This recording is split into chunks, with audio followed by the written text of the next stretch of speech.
Ako si Lorlyn Garcia Velarde, hatid sa inyo ang mga naging maiinit na kaganapan nitong nagdaang linggo. Ito ang News Force Weekend. Sa ulo ng mga balita, Ombudsman, formal ng sinampahan ng kasong plunder si Senator Estrada at iba pa.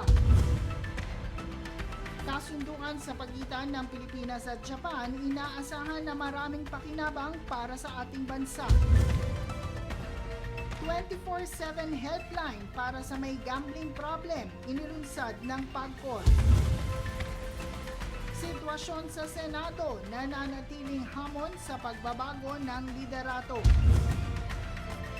Taiwan, pinalakas ang depensa sa gitna ng tensyon sa China. Yusek Castro, sinabi na kasinungalingan na zero budget ang Davao City. Patas at pantay na balita, komprehensibong ulat para sa pulso ng masa. News Force Weekend. Sa ating maiinit na balita ngayong nagdaang linggo, formal ng sinampahan ng kasong plunder at graft ng Office of the Ombudsman si Senator Jinggoy Estrada, dating DPWH Secretary Manuel Bonoan at ilan pang DPWH engineering officials sa Sandigan Bayan, kaugnay pa rin ng maanumalyang flood control project. Umabot di umano sa 573 million pesos ang kickback na na-deliver kay Estrada.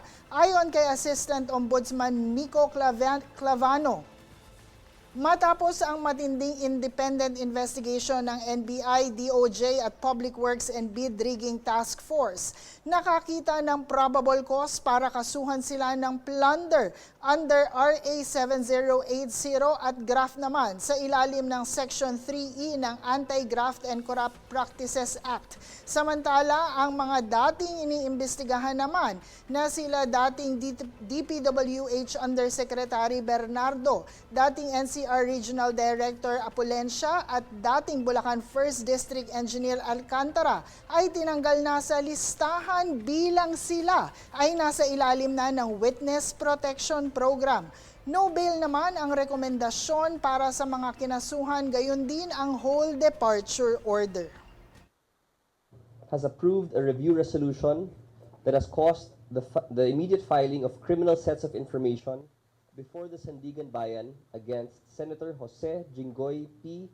Ejercito Estrada, former DPWH Secretary Manuel M. Bonoan, and several local DPWH engineering officials.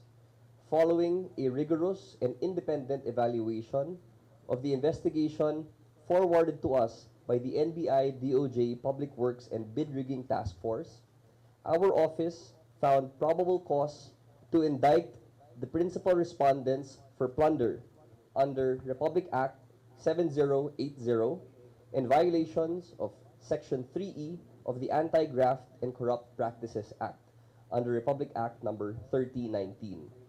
Charged alongside Senator Estrada and former Secretary Bonoan are local engineering officials from the National Capital Region. Assistant District Engineer Denril Cesar S. Cortuna and District Engineers Manny B. Bulusan and Arturo L. Gonzalez Jr. The cases stem from an intricate mechanism involving illegal budgetary insertions and project allocations within the DPWH infrastructure portfolio for fiscal year 2025. Our evaluation shows that substantial public funds were deliberately funneled into designated infrastructure projects in exchange for predetermined commission fees or kickbacks. Case records point to an accumulated sum of illicit payouts amounting to an aggregate sum of over 573 million pesos, which were systematically delivered to the principal respondent, Senator Jinggoy Estrada.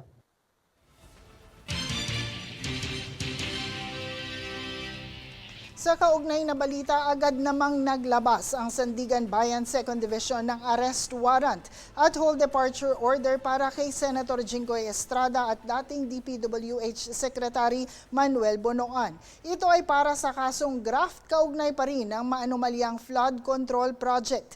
90,000 pesos ang bail para sa naturang kaso. Ayon kay Estrada, walang katotohanan at walang basehan ang mga paratang sa kanya. Sa kanyang pag-post ng bail sa Sandigan Bayan, sinabi ni Estrada na gagawin niya ang lahat ng legal na pamamaraan upang maprotektahan ang kanyang sarili at umaasa siya sa patas na pagtrato at due process sa pagdinig ng kaso. Anya, nagtitiwala pa rin siya na sa huli mananaig ang hustisya at katotohanan.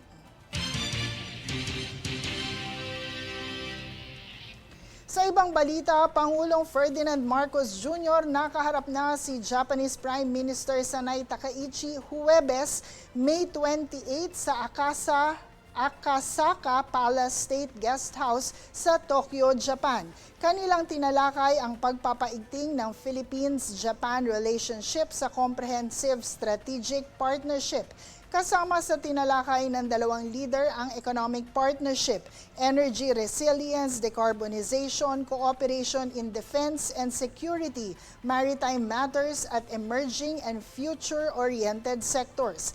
Kasama rin sa kanilang mga pinag-usapan ang kasalukuyang kinakaharap na suliranin ng rehiyon at pandaigdigang issue. Tinalakay rin ang kooperasyon sa agrikultura, health at human resource development, pati na rin ang teknolohiya at AI.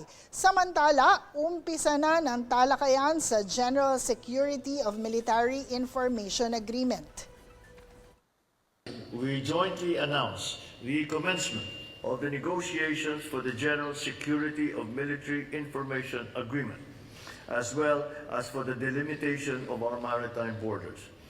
These are very important steps to further strengthen our defense cooperation and to uphold a rules-based maritime order. They will enhance the mutual trust between our two countries. These substantive discussions with the Prime Minister have demonstrated the vigor with which the Philippines-Japan Comprehensive Strategic Partnership will proceed, built on a foundation of friendship and shared values for peace, diplomacy, and adherence to international law. First, in security area, we concurred on commencing formal negotiations for the agreement on the protection of classified military information. We also concurred to accelerate the exchange between the defense authorities towards the transfer of Abukuma-class destroyers and others in order to respond to the regional strategic environment, which is growing more severe.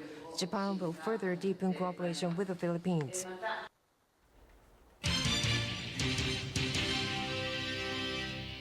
Sa ibang balita, tiniyak ng mga kumpanya ng liquefied petroleum gas o LPG na walang inaasahang paggalaw sa presyo ng LPG sa susunod na buwan.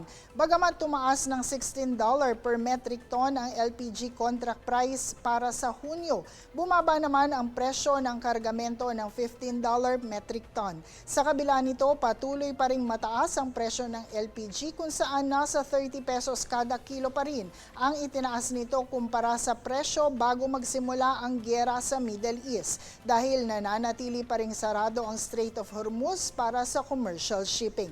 Gayon din ang umano'y maliit lamang na ginhawang naibigay ng 3 pesos kada kilo sa naging suspensyon ng pamahalaan sa excise tax ng LPG. Samantala, ibinaba naman ng Civil Aeronautics Board ang fuel surcharge mula sa kasalukuyang Level 15 sa Level 13 para sa mga flights sa June 1 hanggang 15. Mababawasan ng 68 hanggang 199 pesos ang fuel surcharge para sa domestic flights habang bawasingil din ng 225 hanggang higit 1,600 pesos para sa international flights. Kaugnay nito, magkakaroon ng pagbaba sa presyo ng plane tickets para sa unang bahagi ng Hunyo.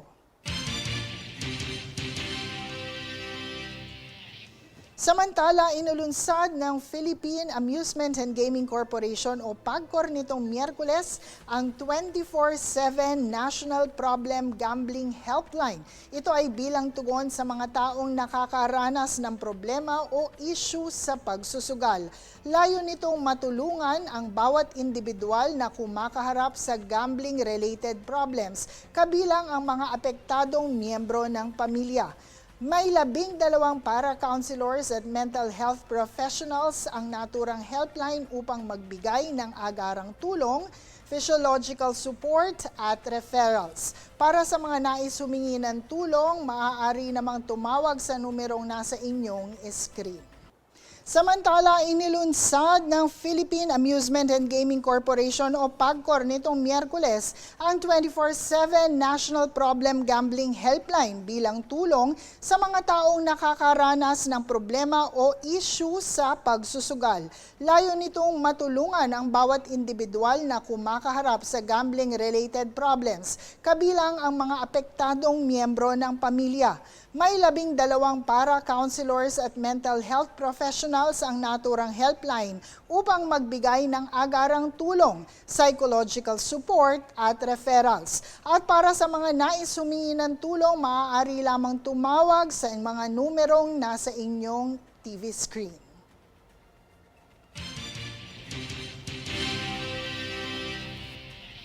Inilunsad naman ng Department of Education o DepEd nitong Huwebes ang 2026 National Oplan Balik Eskwela upang matiyak ang ligtas at maayos na pagsisimula ng pasok sa June 8 para sa school year 2026-2027. Nakipag-ugnayan na rin ang DepEd sa 16 na ahensya ng gobyerno at iba pang utility partners para sa seguridad ng lahat ng paaralan. Layo ng Balik Eskwela o layo ng Oplan Balik Eskwela na mapabilis ang proseso sa enrollment, matugunan ang reklamo at katuwang ang publiko at tiyakin ang kahandaan ng infrastruktura at logistics sa pasukan. Ayon kay DepEd Secretary Sani Angara, sinisiguro nilang magiging ligtas, maayos at walang aberya ang pagbabalik ng mga mag-aaral.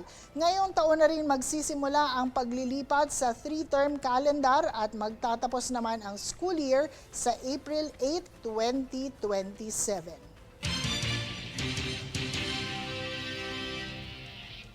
Susunod sa News Force.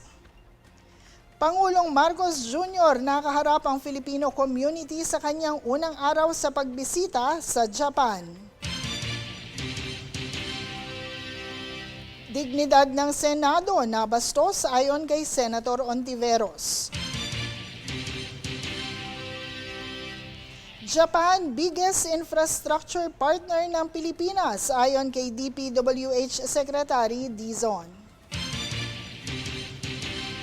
Manatiling nakatutok para sa higit pang mga balita sa pagbabalik ng News Force.